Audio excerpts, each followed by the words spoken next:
今次呢，我哋會嚟到呢度私人場地露營，會嚟到呢個四季休閒農莊。咁呢度呢，就係位於粉嶺。首先會入到嚟呢度泊車嘅位置。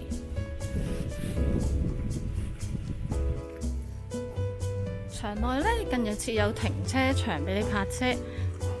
咁係一定要泊喺呢個停車場位置，就唔可以泊入營地嗰度。收費呢係50蚊一日嘅。一嚟到呢，首先會喺呢個休息區嗰度坐低。因為疫情嘅關係呢，我哋要先做呢個快速檢測。場內會有提供檢測包，同埋有溫怕水俾你。呢個呢就係職員嘅工作室，附近呢有少少小朋友嘅遊樂設施，適合一家大細嚟呢度玩嘅。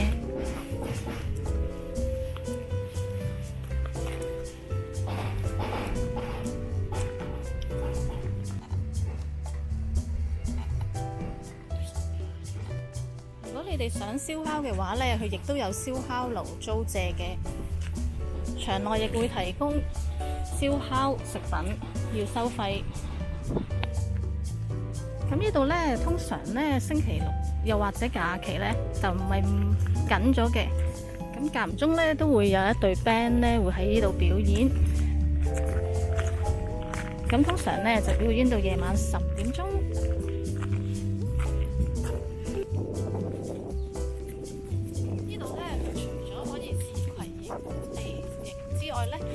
你仲可以租佢嗰啲蒙古包嘅，係大蒙古嚟嘅，那麼大的，這裡5個是大的，那邊3蒙個古包是中的，啊，那邊就是帆船，我們叫。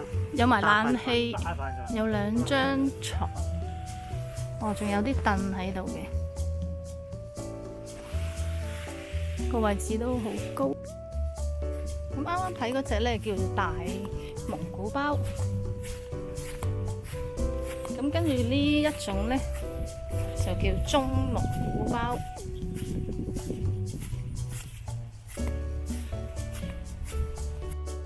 中蒙古包咧就比大蒙古包細少少，但係佢哋嘅設備咧都係一樣係有冷氣嘅。咁呢一種咧蒙古包叫大帆船。如果你哋唔想大帳篷嘅話咧，都可以租佢呢啲。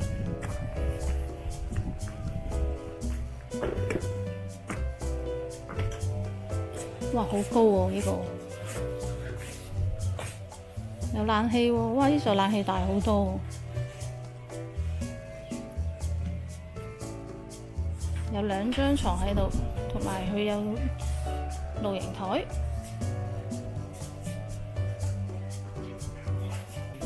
跟住咧，呢度咧去條橋過去另外一個 area 嗰度，都係去嗰啲蒙古包。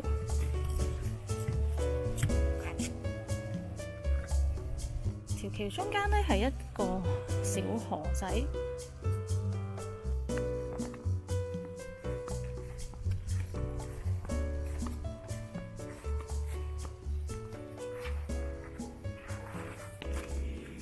咁佢有洗菜盤嗰啲位置啦，呢度洗碗啊、洗菜，佢亦都會提供埋洗潔精用品嗰啲俾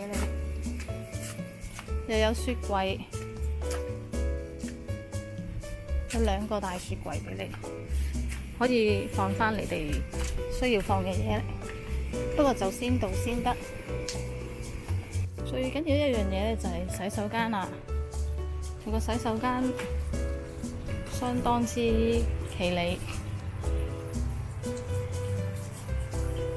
有埋抽氣嘅，門口咧亦都有洗手盆，佢洗手間都充足。喺露營區嗰邊咧都有3個洗手間，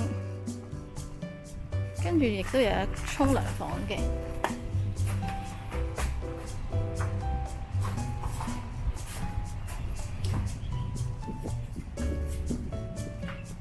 沖涼房呢，佢都有2個淋浴間，呢邊有，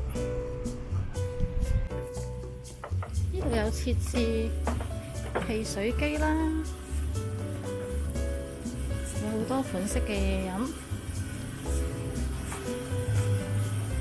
價錢呢亦都係合理嘅，唔會話收得太貴。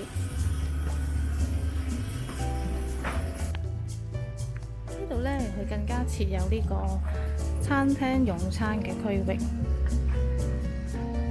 佢有好多張台。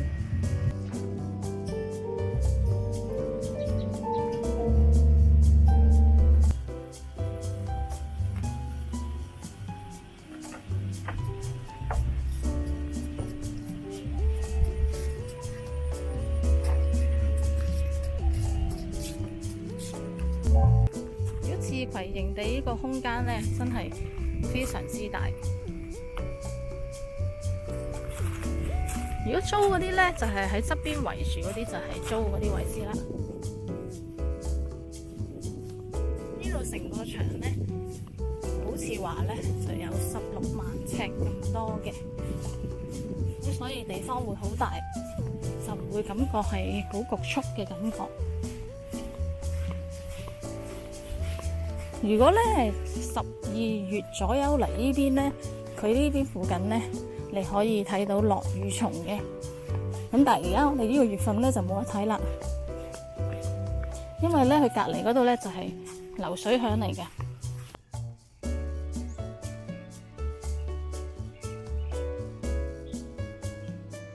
而家到咗夜晚啦，夜晚呢度咧個氣氛更加好。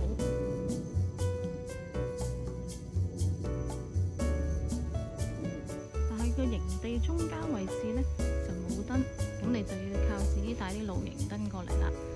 今次我哋買咗無印良品嘅方便包，因為第一次露營想買咁多嘢。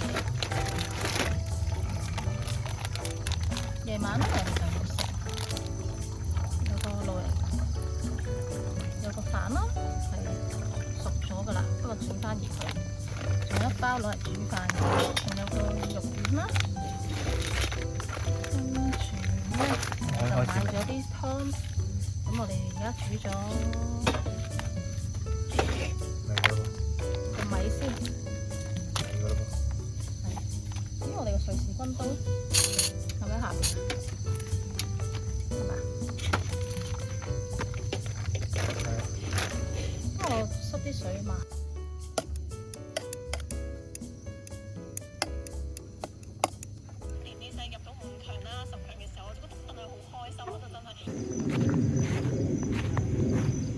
全部啲地方都着晒燈，同埋佢整咗好多串燈喺嗰啲樹上邊啦，喺嗰啲帳篷嗰度。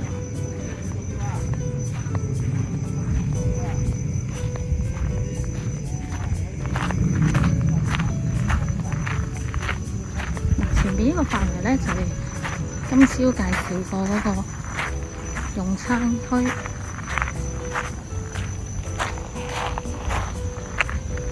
咁你見到佢夜晚氣氛更加靚。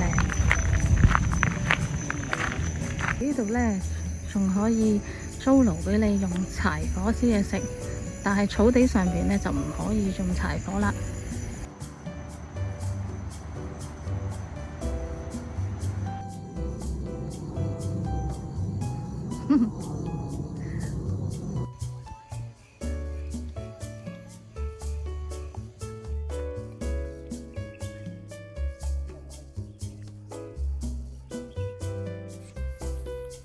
琴日咧就瞓咗一晚啦，咁整體嚟講咧，我覺得呢一個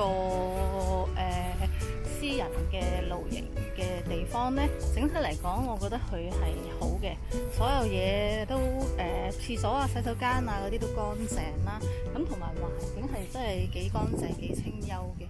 咁咧，唯獨是有一樣嘢唔好咧，就係因為夜晚瞓覺，佢有遠處咧有好多啲狗吠嘅聲音啊，咁所以咧就有少少嘈啦。